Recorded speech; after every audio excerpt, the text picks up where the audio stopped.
I've racked up a decent amount of hours on the Black Ops Cold War beta now, and being the Call of Duty oracle that I am to my friends, they keep asking me what it's like, particularly compared to Modern Warfare. I think this is a question a lot of people have, so I thought I'd make a quick video on the main differences between Modern Warfare and Black Ops Cold War. Just before we get into it, I should note that these are the big differences in multiplayer between the two games. For other differences, and whether you should ultimately buy the game, check out my other video after this one by clicking the card here, or by clicking it at the end screen. The first main difference I noticed is the gameplay style. The movement, for example, is definitely different compared to Modern Warfare, but not massively. We're not talking running on walls and crazy halo jumping, don't worry. I'm talking about more minor elements, such as the tactical sprint boost that was new to Modern Warfare. This has now gone, and we're mostly in line with classic Call of Duty sprinting. So you are quicker in the initial phase of running, but it's not massively noticeable. Although I will say it's just enough to be able to act quickly and dodge for cover when necessary. I quite like it, but I didn't have an issue with it in Modern Warfare either, to be honest. Sliding, as you may expect, is still a core part of the movement dynamics in Cold War. This allows you to mix up your arsenal in gunfights, but in the beta at least, the slide mechanic seems way quicker and longer compared to Modern Warfare. The slide on Cold War seems to beam you across the map rapidly with hardly any run-up. I can only assume this will be altered before the full game launch because it is actually quite odd. If they don't change this, this is something you're 100% going to have to get used to. Other gameplay changes are the removal of mounting and executions. Executions I think will absolutely be missed if they do get removed from the full game. They're a pretty cool and interesting element to the game and didn't take anything away from the core fun. Unlike the other removal, mounting.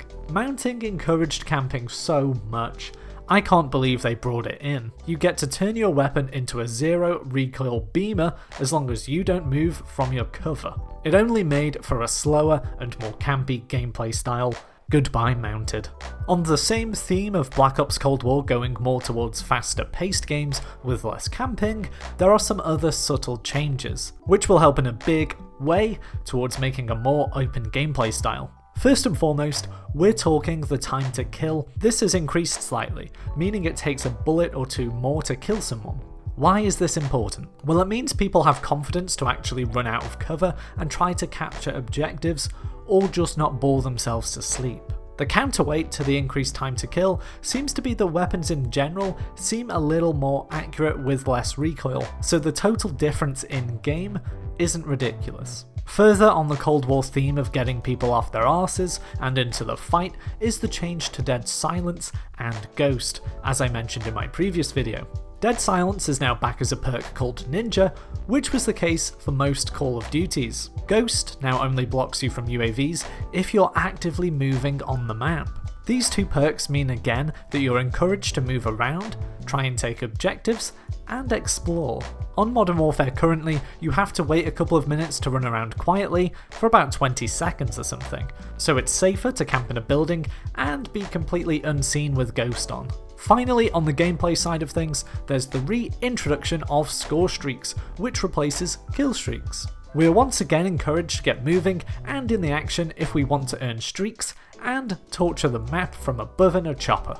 A note on score streaks, which make them slightly different from how they've been used before, is that they don't currently reset, meaning when you die, you still have your progress towards them. But to get the real big hitter score streaks, you'll still need to hit big kill chains, so don't worry, there's not going to be chopper gunners for everyone regardless of how they perform. There's also more support based score streaks in Cold War, which aren't set up to kill people but to maybe defend against UAVs and choppers and things like that. For me, this adds some great balance to the gameplay.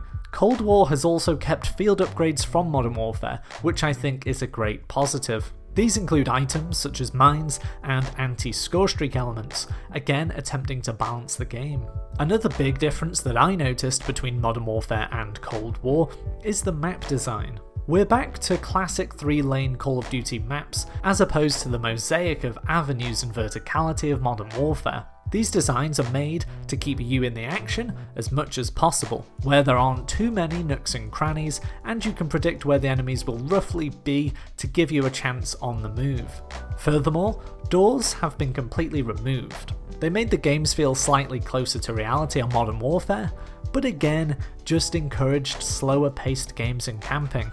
I hate to keep bringing up this point, but a lot of the mechanics brought into Modern Warfare did seem to encourage and actively reward camping. I know this will always be in COD to an extent, but when 80% of the lobby does it, I just don't find it fun. If you like the slower and more static game styles, by all means enjoy yourself, it's just not for me. I'm not hating on you personally and getting the townfolk to chase you out of town with pitchforks, I'm just expressing my personal dislike for this type of gameplay.